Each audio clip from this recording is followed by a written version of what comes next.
Every Saturday at Cedar Creek's weekend market, the smell of warm cornbread and chili filled the air. People gathered for groceries, gossip, and hot meals from local vendors. At the far end of the market, just by the old railroad tracks, stood a rusty green food truck with a hand-painted sign. Lily's Southern Spoon made with heart. Inside was Lily Harper, 25, petite, pale-eyed, and always wearing the same polka-dot apron. Her hair was usually tied up in a messy bun.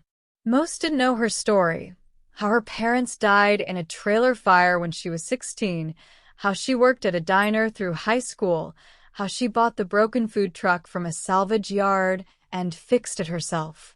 They just knew she had the warmest smile in town.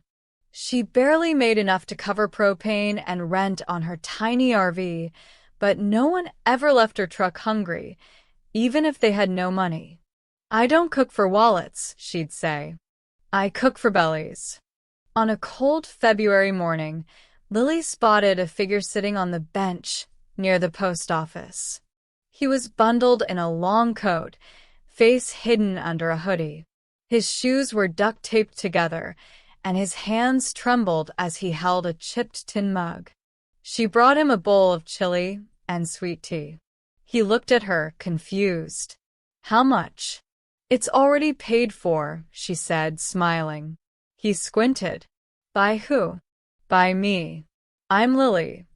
From then on, Walt, as she began calling him, came almost daily.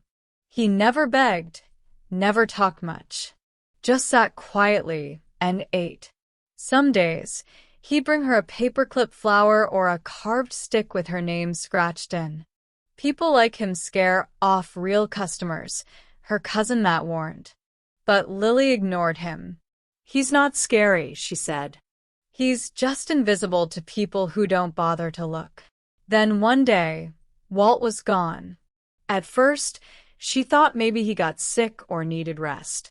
But 2 days passed, then 5, then a full week. Lily grew restless. She checked shelters, hospitals, even the sheriff's station. "Don't worry about that kind," said Sheriff Monroe. "They blow in and out like tumbleweeds." But Walt hadn't blown in. He had stayed. And now the bench where he sat looked hollow. Each day, Lily set out a bowl anyway. Each night, she dumped it untouched. She couldn't explain it, but something about his absence hurt more than she thought it would. 10 days after Walt vanished, a black SUV pulled up beside her food truck. Out stepped a tall man in a gray pea coat and polished boots. "Chili," he said. "Extra hot." He didn't introduce himself, but when she handed him the bowl, he asked, "Do you still leave food for the man who used to sit over there?" Lily's heart skipped. "You know Walt?" The man didn't answer. Instead, he handed her a small envelope. Inside was a note written in looping cursive. "Come to room 406, Ridgeview Inn. 4 p.m. Come alone. A friend."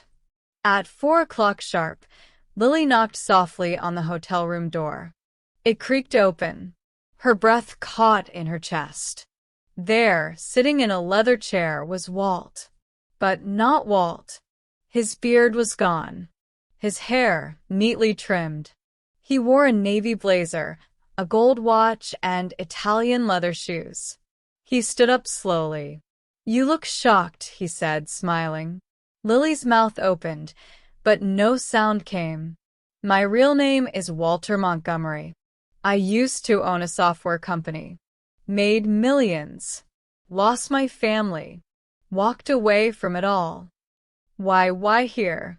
"Why me?" she finally whispered. "I wanted to see the world as it really was. I wanted to see if kindness still existed when people thought no one was watching. You saw me, even when no one else did." Walter reached into his coat and handed Lily a velvet box. Inside, 2 keys. "One is to your new cafe. Downtown. Fully paid for. already stocked. It's called Lily's table. The second is to a small house. Yours. No rent. No mortgage. Just peace. Lily was crying by now, full-bodied sobs she couldn't hold back.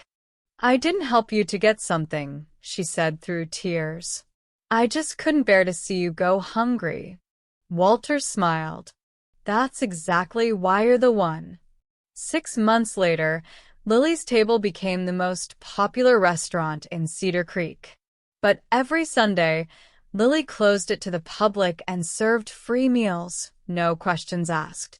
She started a food foundation called Table for All, funding it with help from Walter and her own growing income.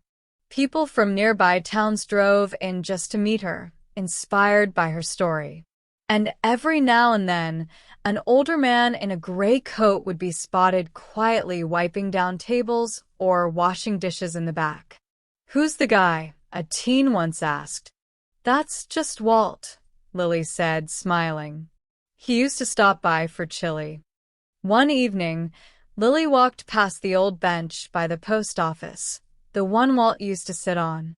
A young boy was there now, clutching a backpack and crying softly. Lily sat beside him, placed a wrapped sandwich in his hand, and whispered, "Don't worry. You're not invisible." He looked up, startled. She just smiled and walked on. Final message.